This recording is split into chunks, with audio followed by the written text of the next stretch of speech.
Hi, everyone. Me and Savitri are here to talk about joy and a better reason to take a break from your morning or afternoon, depending on where you are in the world. I'm based in Copenhagen. We are And I'm in Chicago, so we're 6 hours apart, I believe, 6 or 7 hours. a Yeah. work around in between us. And we're here because we have something in common. But before we go into the whole topic of the conversation, I wanted to quickly introduce myself and then introduce her. And yeah, so my name is Naomi Apesi. I'm a coach. I help people create a portfolio career that can involve maybe some side hustle or business on the side of what you do for a living as a career, maybe on Substack, maybe on LinkedIn, maybe totally on a different sphere, digitally speaking. And as a background, I'm a lawyer that quit the grind and wanted something more from life and wanted to help more people than companies. And here I am talking with you guys today. And Savitri, would you like to introduce yourself? Yes, hi. I'm Savitri, and I'm out of Chicago, which is the U.S. Midwest. I think most people know where Chicago is. I've been teaching a specific type of yoga called Kundalini yoga and meditation since 2005, and I've been coaching since then as well, 2005, 2006, and coaching using those as well as habits, tools, food, and mindsets to help people um, enhance their relationships, first with themselves and then with family members and everyone else, and also within their work lives. So I've been doing that since 2005, and I mostly coach now on or help people through the meditation and food and habit process now. A little bit less yoga these days, but anyway, that's who I am. And one of the first things that I have noticed as we segue into this conversation is that the through line in all the successes really is understanding this relationship that we have with joy. Yeah, that's a great intro into what we wanted to talk. So, joy is the topic of the conversation. It was a very difficult topic for me to write, and I don't know if you had the same experience, but it's because you need to feel it and act more than it's a scientific method, and there's so much to explain. It's joy. It's so personal. It's so inside us, intrinsic in who we are as human beings, that it was very difficult for me to put in words. So I use the cartoons as kind of a metaphor. What joy is just being present and being playful, giving as much as receiving, and being creative, and so on. So yeah, it was really, really difficult. But I wanted to ask you, Savitri, how did you meet the joy in terms of like how pivotal it is in having a full, amazing, fulfilling life? How did I meet joy? Like, understand that joy is the key. Okay, yeah, I had glimpses. Okay, so let me just start by saying that joy was incredibly foreign to me. In fact, if someone probably ever used that word, like, you got to find joy. I would probably have cursed at them or something, at least in my head or rolled my eyes. I'm in my 50s now. In my 20s, I had major depression. So I know about depression and anxiety and panic attacks and not feeling or being in touch with emotions or anything. Um, and so I do come from a place of I have no idea what that is. Okay. And I don't remember having a joyful childhood. So it's not that I was just like blessed with joy in my life or, being born with joy and having that as a childhood memory.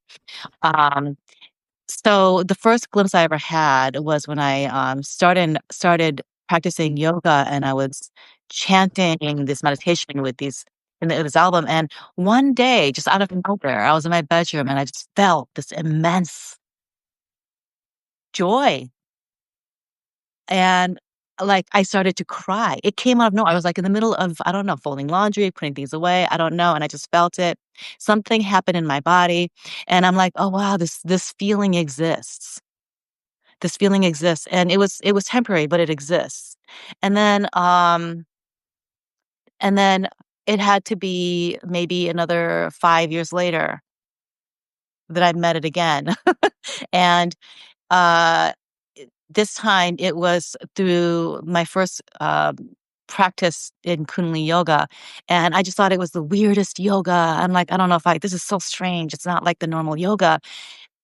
So weird." And then but on the way home from that class, I felt that same bliss. So I'm like, "What is this?" So, of course, then I just delved right into it. I'm like, "I need to follow this thing," you know? Um, and so those are the 2 glimpses that I had. Now, it's something that now that I had glimpsed it, you can't keep trying to grab it. You can't keep trying to grab it because it just doesn't happen that way. Um, but what I did was I just followed that path that actually gave me the glimpse, if that makes no sense. And this path asked me to be more aware of myself, right? Like, and it brought teachers into my world who would ask me things like, you know, how do you feel? Something simple like that. And the only thing that I can relate to was, I'm pissed off or I'm angry. Okay, that's who I was. That was my identity. And they're like, no, no, no, that's for me anyway. That's a secondary emotion. There's something that came before that. Were you sad? Were you frustrated? Do you feel betrayed? Are you angry about, like, what are you, and then that anger, you just, because that was my fire, that, like, made me feel powerful or potent in some way. And it took a lot of work on their part to get me to understand what my feelings were, and finally for me to finally realize, oh, I'm really sad here. I'm really frustrated. I feel like this and I feel like that. And they weren't joyful emotions. But opening that up allowed access to the joy. And what Yes. I Yeah, and what I've told, and to end that part of it, to what I in teaching, I used to say, we have primary emotions, and it's joy, fear, anger, sadness, and frustration. And people would say to me, Savitri, why are there 4 negative emotions and 1 positive? And I go, which one's the negative one and which one's the positive one? And that would be my answer to them. So, because when you try to shut down or stuff one emotion, you can't access any of them. And so it's really, joy actually is gotten through by paying attention and becoming more aware of what you're truly feeling in your life, and to follow that most authentically. That's so impactful. I want to underline it maybe again the fact that sometimes we try to control our fear or our sadness to such an extent that we actually block all emotions, all feelings. And I experienced that. I was pregnant. My dad was diagnosed with cancer, passed away when I was very pregnant. And I needed to be strong for the baby. And so I shut down and I wasn't feeling anything. And I wasn't able to feel anything sad, good or bad, for until last year, maybe. I mean, I still had a bit of feelings. I wasn't a total robot, but I would look to the right and the left of other mothers and parents and my husband feeling so in love with their child, and when they do something funny, they would, like, all laugh, and I would be like, "Huh, that's funny." And I didn't until I realized that I forgot how to feel. I made myself forget how to feel. And when I opened up, a lot of crying started happening, but also a lot of joy. And now everything is fair game in our house, and it's a much more way to allowing yourself to be and feel however you want to feel about whatever is happening in your life. Yes, and I don't know, maybe, because I just picked up on you made yourself feel that way, it is a protective mechanism, right, to do that, and it's okay. It served us in some way, but also, as mothers, we're both mothers, um, we teach it. I wasn't even allowed to be happy growing up. Um, so it is, this is a big deal. This is like such a radical thing to do is to, so when we're talking about joy, we're not talking about, we're not talking, all the celebrations and the happiness and all that stuff is great, but um when we can finally just break through all the training and the programming, the indoctrination we have of having to feel a certain way, whoever is listening, you know, whatever, what emotions were allowed in your family.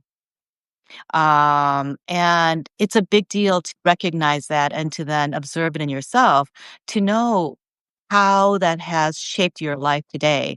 Um, So, uh, to break through that somehow and then to allow yourself to feel the feeling. So when we talk about joy, it's not like, how do we fake it till we make it? It's like, how do you um, acknowledge and identify the emotion that you're feeling right now so that you can actually acknowledge every other emotion? Because one opens up, it's a really holistic thing. It's a holistic package. I also experienced something from a practical point of view, and I want to run it by you and see if your experience coaching kind of unearthed similar patterns. But okay, so my emotions were unblocked, so that was one thing. So Hmm. close the class, let's say fully feeling human. And then I still wasn't feeling a lot of joy because I was really preoccupied with being very efficient, being a good mother, being a good employee, being a good lawyer, being a good wife, and all the goodness out there, and doing all the things and going to all the events and blah blah blah. I was Yeah. so fixated on results, efficiency, keeping things going. I was so busy that I had moments of joy because I wasn't prioritizing that. I would say, well, I'll do that thing that I want or whatever when I finish this project or when the kids graduate from this and there's a whatever. There would always be like a postponement. And then I got used to postponing celebrating or feeling nice or treating myself to something or treating someone in my life to something or having a party for the reason of just being all together and having a good time. So what I started radically changing this year was to add joy into my life. And by joy is things that I identified that bring me joy. So that was volleyball, playing, meeting friends, having certain types of food like ramen that just I need to go out to get it, so it's like it or like that. But it's silly. It doesn't have to be huge and unearthing all of your like pent up programming and stuff like that. Sometimes it's as easy as just treating yourself to something nice. But then my question to maybe to you is, what is the difference between joy and dopamine? Oh boy. Uh, I mean, one affects the other, right? Was just the dopamine rush of like, I don't know, a bunch of likes on Substack, for example, just 'cause I Yeah. don't Uh-huh.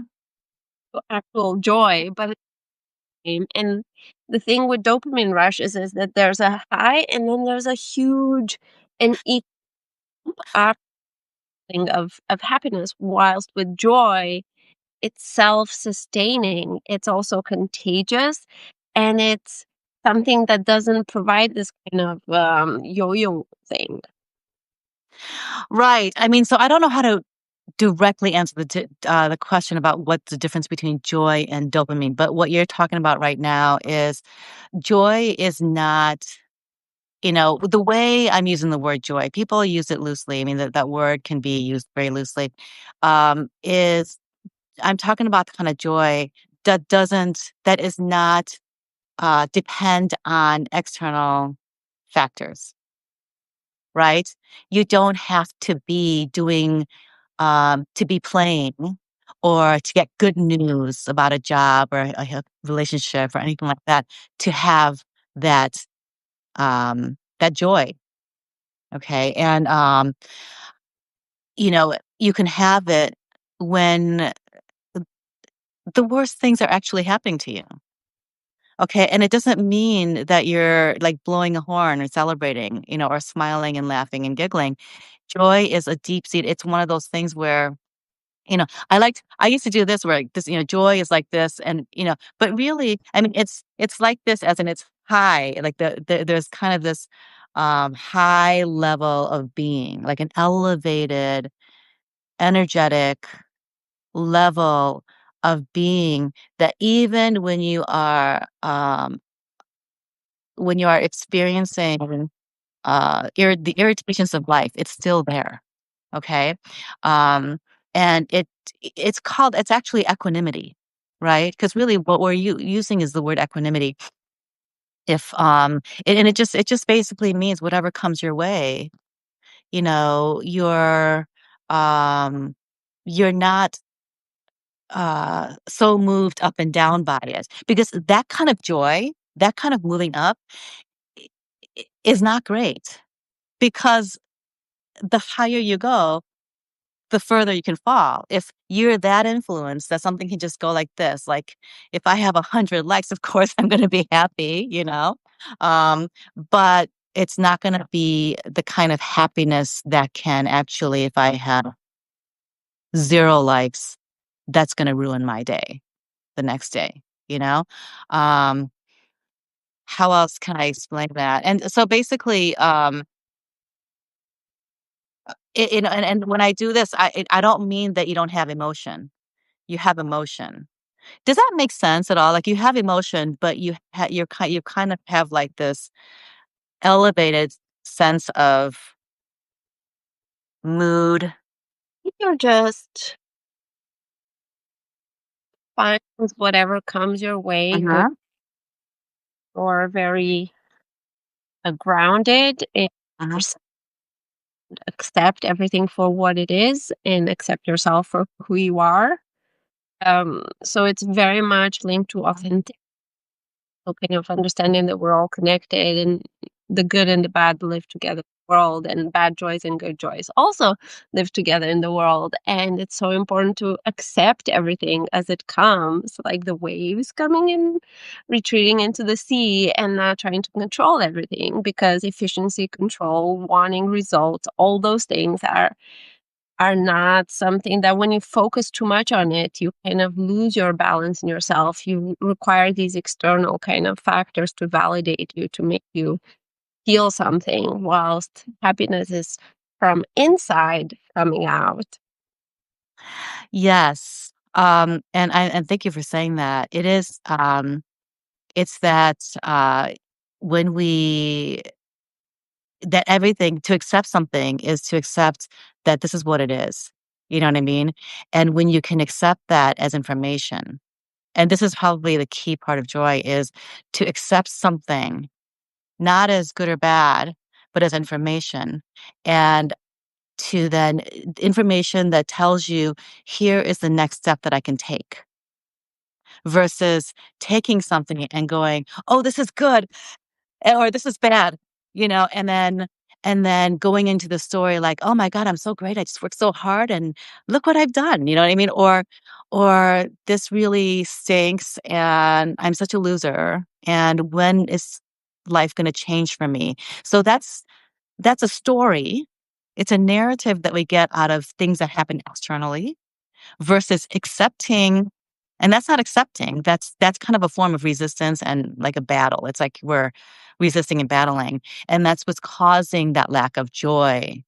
But when we are able to shift our perception to anything that happens in our lives as, oh, that happened,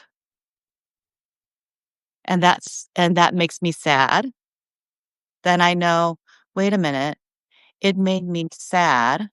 It's not like, oh, I'm happy because now I have new information. The truth is, I'm human and I have an emotion. This makes me sad. And I get to feel what that sadness feels like in my body. And I allow myself to sit for a moment and go, I feel really sad. And I get to cry and I get to have tears and I get to let it out. And also, as I can go through that mourning process of whatever that is that's making me sad, then I can remember how much whatever that loss is meant to me. So there's this love.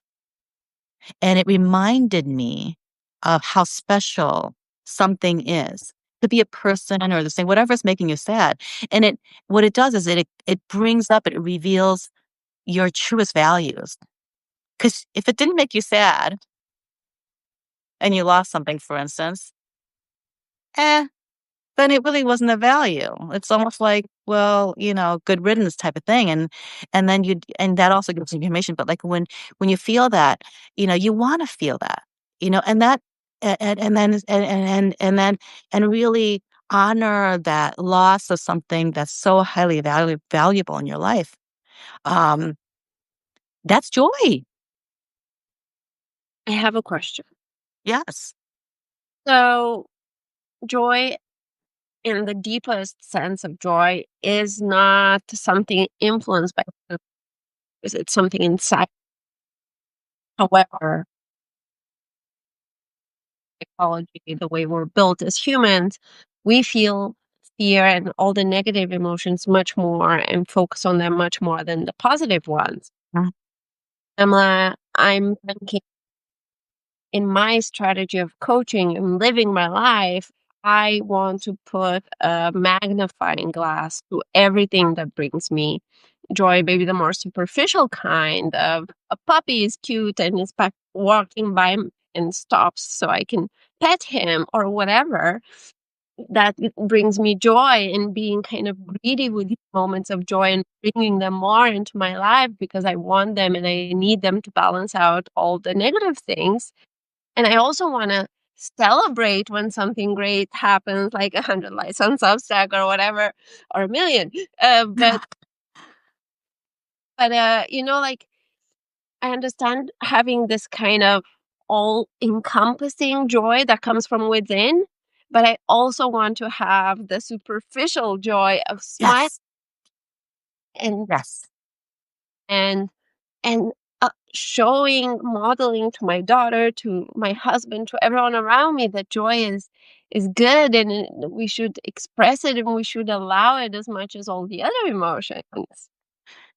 Yes, and, the fact that you can stop and enjoy that celebrate that cute puppy that just came your way in the opposite direction is amazing, that you can stop to do that because you said earlier about, sometimes, we're just so busy accomplishing that we don't even see those things.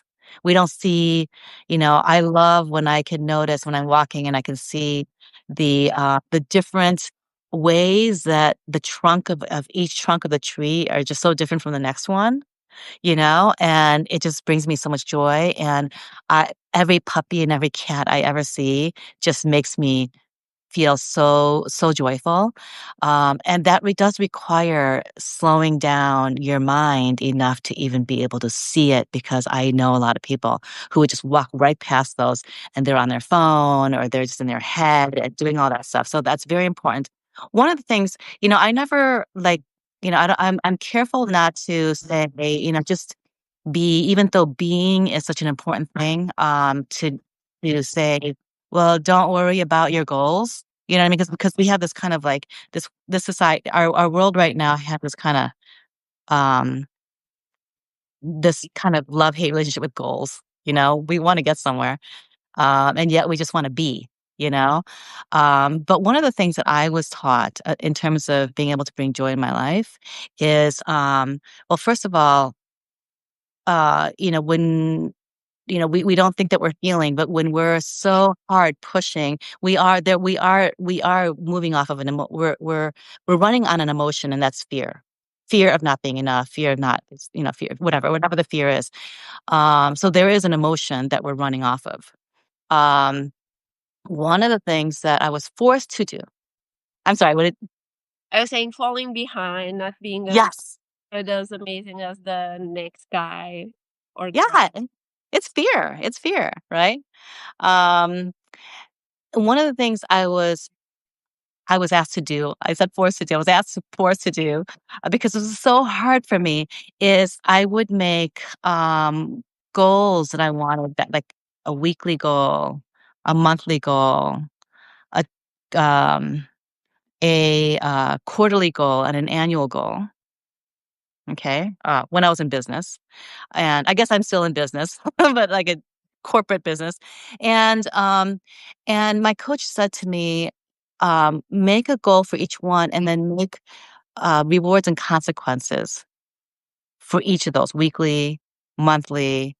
And for those of you that actually need something like this, like I did, and basically what that means is the weekly ones are smaller goals and the annual ones are bigger goals, right? So the annual one can be something big. Like if I achieve this big goal, I'm going to fly myself to Mexico for a week, that kind of thing. If I achieve this weekly goal, I'm going to give myself a massage. I'm going to go do a massage, or I'm going to, whatever it is that you want to do that's so joyful for you. It could be to have a puppy party, whatever it is your personality, can dream up. Um, and so each one, the larger span of time, and the consequence isn't anything so punitive, like, I don't know what a consequence, but a consequence would be something meaningful, like, if I don't do this, um, then, like, for instance, I knew someone who was a runner. If I don't run this many a day at the end of the week, then I'm going to, give this much money, it's already set up, to my favorite charity. But that amount of money had to be enough where she goes, "Ouch," just a little bit, "Ouch." You know what I mean? But it's something to her favorite charity. So it's not like a detrimental consequence. It's something that, like, you can feel it. It means something enough that it's a consequence for you, but yet you're actually elevating something. So it was to, and the reason I'm saying this, um, is because what this does is it causes you to slow down, sit down, write out what's really important to you, to do this, and to stop then at the end of each week and create a celebration. Mm, yeah. And then each quarter, and then each month, and then each year, and the bigger the longer the time span, the bigger the celebration, and that actually helps you to bring the celebration into your life that is kind of more of an external kind of, you know what I mean? That kind of blends your life in with what you wanna do, your goals. Love that. And that's to me like a positive incentive and a bit of a consequential, let's say, incentive get us moving towards our goals, and they can be fun goals. It doesn't have to be career stuff or things like that. And I love that. But I also love the goals where you just do it because, like, I'm just gonna take myself to the movies today because I just want to do that. So I also want people to understand that you can gift yourself and the people around you moments of joy. It doesn't have to cost a lot, have huge consequences or anything like that. But joy is a choice also, not It's just a choice. anything else. So I was saying in the article I wrote about joy that my husband was going through like a bit of a depression-y kind of thing. It wasn't like very, it was acute. It's just he was away for a week, I was away for a week, and then he was alone with his thoughts and decided to be depressed. Um, Very superficial of me to express it like that. I'm just trying to be. But he was feeling very sad, and I was worried, and I was talking to his mom and things like that, and I was like, "How do I get him out of this funk to really?" And then I realized that he would look at me and see that I was giving myself a lot of joy reasons. Like I would go to volleyball camps, and I would meet my friends, and I would play, and I would do all these things, but he's more cerebral and more people pleasing. So he would kind of be stuck and be like, "Is everyone fine?" And then I will do something for me. So we agreed that we're going to prioritize joy also for him in his life and whatever that means. And we sat and, or he sat and told me what kind of things would bring him joy. And then we agreed on, for me, it was time taking away the responsibilities of the house and things to allow him to take that without any guilt. And in 3 months' time, he's like, "I've never been happier." And nothing really deep down inside changed, kept choosing to make room for joy apart from everything else. And bad things happen all the time, or challenges come our way all the time. But when you're energized by joy and you look forward to things in your everyday life, life gets easier. You have more energy. You want to go through difficult challenges, and you feel like you can handle it. It builds resilience because it also feeds hope. Yes. And he's so lucky to have you because, it's contagious, right? Like, basically, you led the charge for joy, and he was completely receptive, and that's amazing, and, it's such an inspiring story, and it's something that I hope that we can all do for each other, um, as family members and friends and coworkers. And this this brings me to this, you know, one of the things that I wrote about in the article about joy being your quantum leap is people always ask, well, what can I do? These problems are so large, whether it's personal, like a personal depression, to the problems in the world. Like, what can I do possibly for this? Because everything is just collapsing around me. And the most powerful thing that you can do is exactly what you did with your husband, is to cultivate joy and make it contagious. Absolutely make it contagious. And it is a choice. It is such a choice. And I know, and I'm saying this, and I think the reason why I've leaned towards everything I've said is because, like, when someone told me once upon a time that's a choice, I said, I just called BS, but it's not BS, it is a choice. And I know it's so hard to think that it is, but that big choice is literally like a light switch between your health going one way or the other, your metabolism going one way or the other. Um, how people who are attracted to you being this or that. It literally is such a big choice because you emanate whatever it is that's inside of you into the world. And so that starts with you. And whatever you can do, even if you think it's BS right now, to even feel that, because it doesn't feel right to be around that sometimes when you're so dark, when you're in a dark place. It doesn't feel like to be surrounded by joy. Um, but understand that it doesn't feel right. It's okay. It's okay if it doesn't feel right, but be around it because it is so contagious and it's so powerful. And it's probably the most important thing you can do. It doesn't mean you shouldn't go to your doctors or, set your goals or not set your goals, but absolutely choose it. I was in a burnout episode 4 years ago. And so because of that, I developed two autoimmune diseases. And I had to go to the doctor a lot Mhm. for and checking my thyroid and all kinds of things. And it was so clear in stressful, dreadful periods of my life, my health would go down, all the health indicators would go down. Also, my attention to diet and exercise and feeling joy would all go down. But it goes together. It's kind of like a domino effect. Mhm. But joy is kind of the glue in between the dominoes, the thing that is keeping them up somehow. Because when you're focused on also happiness, not and also accepting all the other emotions, there's something magical that happens, and I think it's linked to hope. I really think it's like if you find joy in a very small thing, you're in a storm and a lot of bad things are happening, but puppy is there and it's cute and it smiles at you. If puppies can smile, I think they can.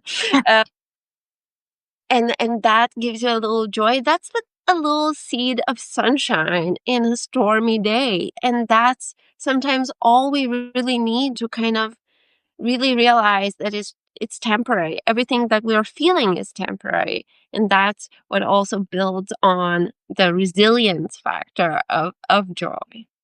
I want to see the definition I have of joy, and then you tell me if that resonates with you or what maybe you have your own definition of joy. So my definition of joy is that feeling that your soul is dancing inside of you. And it can be triggered by external things, but it can also be a mood and a feeling that you just wake up in or you find yourself in. But I kind of learned to get joy externally, and it kind of reminds my body about joy and kind of it's kind of like a spark that you create through an external thing that then kind of ignites something inside you that's way bigger than a little puppy or a smile or something like that. And what I've noticed is when the joy is for someone else, like I threw a surprise party for my husband maybe 2 weeks after that he was super super down, and he was so happy about it, and just seeing his face when he saw all these people there for his birthday, it gave me so much more joy than if I would have bought me a bunch of stuff or been bathed in a tub of puppy corgis or something. Nothing would have beaten that. So giving joy, sparking joy for the people around you is even more potent than giving it to yourself, because we're all connected. We're social beings, and that that is just magical. Because when you feel like you can affect people in that way and give people joy and love, that's the highest show of hope, and that there's goodness in the world, and that whatever thing that can happen that has negative consequences will also pass, and you'll get to new episodes of joy because we have each other, and we have each other's back. I mean, I just feel the joy just listening to you say all that. We speak about the very deep joy that you need to meet within yourself, and maybe people are still a bit disconnected with their body and their emotions. It might be very difficult to really reach it. It's tough, especially if you've been conditioned by a whole lifetime of people not showing you that joy is available to you. And then sometimes maybe a little crack in kind of the shield we build around ourselves can be these little moments where you make your soul dance or the people around you dance, that you're like, okay, there's something here that can be accessed through something that's less. I cannot meditate. I've tried. And I'm sure I will be able if I find the right method and things like that, but I haven't managed yet. I'm 40. So there's still but mm, doing joyful things for other people, that's you can do it every day. You can do it every 5 minutes if you want. Yes. And I could argue that being a mother to small children is probably the highest form of meditation. You can make it one. That's for sure. And I agree with your definition of joy. And, and I have an and to it. My definition is a little bit. It is definitely more internal because my definition of joy is to know yourself, and the more you know yourself, the less lost you will be. and the less lost you are. And when you have that, and you have that as your inner compass, then you know that you are more than okay. You know that you're complete.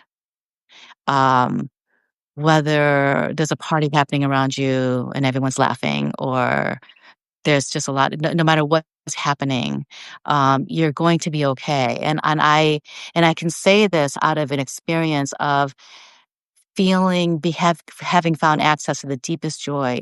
A time in my life, in my late 30s, when I lost everything, when I lost so much in my life, and it was devastating, and there was no reason for me to have any joy in my life, emotionally and in the mood.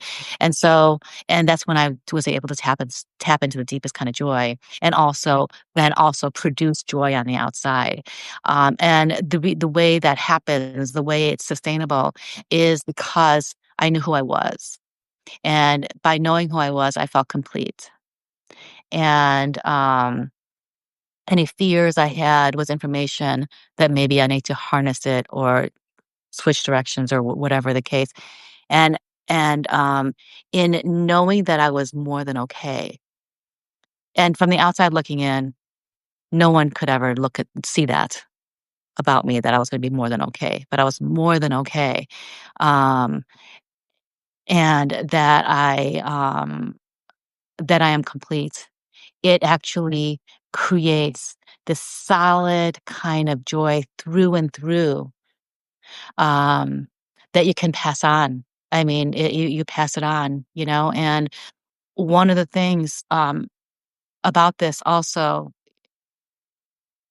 that in terms of being mothers, right, children, these precious children, is, because I have actually coached a lot of moms, over the years. To say that this absolutely is probably the hardest advice, but probably the best thing you can ever do to think about. The guidance, this guidance is probably really powerful, is that, children don't, um, they don't grow up treating themselves the way you treat them. They don't. They grow up treating themselves the way you treat yourself. And if you can remember that, because moms don't treat themselves very well, but they do everything for their children. They are watching you.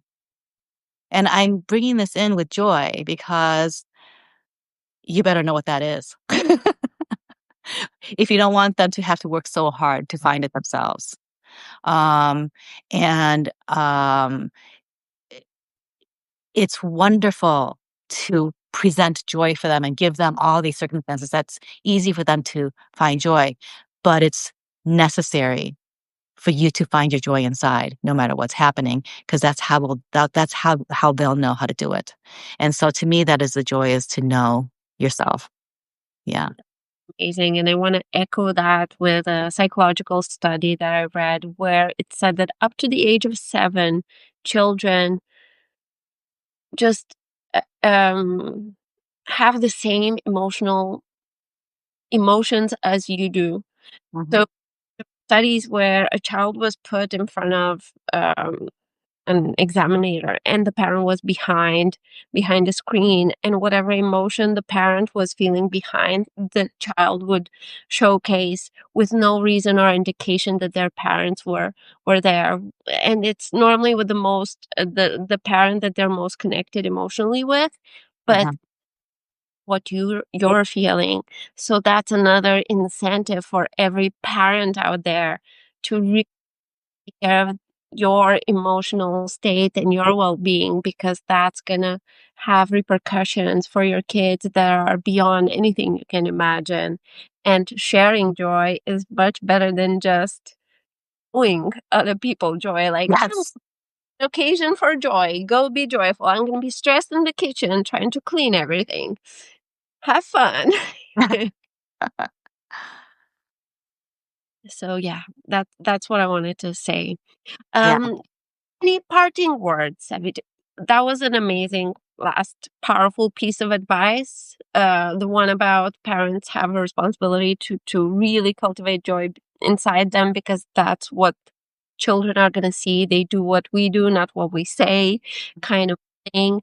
But do you have anything else that we should touch upon before we end? I think that's it. I just want to remind everyone that joy is truly contagious. Our energy that we put out literally goes into the universal pot. Okay. And the more of us that actually can cultivate it inside and then bring it out, the faster this world will heal by healing ourselves first. And that's the most powerful thing you can do. And joy literally is that quantum leap. It's the thing that, like a light switch, can just change the direction of anything.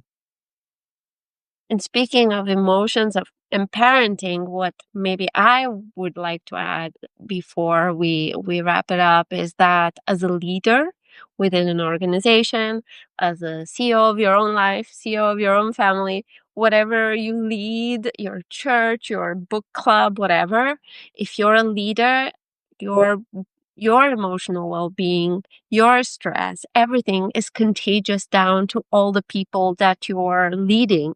So there's a duty here beyond just selfishly for our own health and well-being to really prioritize our health, our joy, our stress management, really take care of every piece of ourselves in order to take care of the people around us.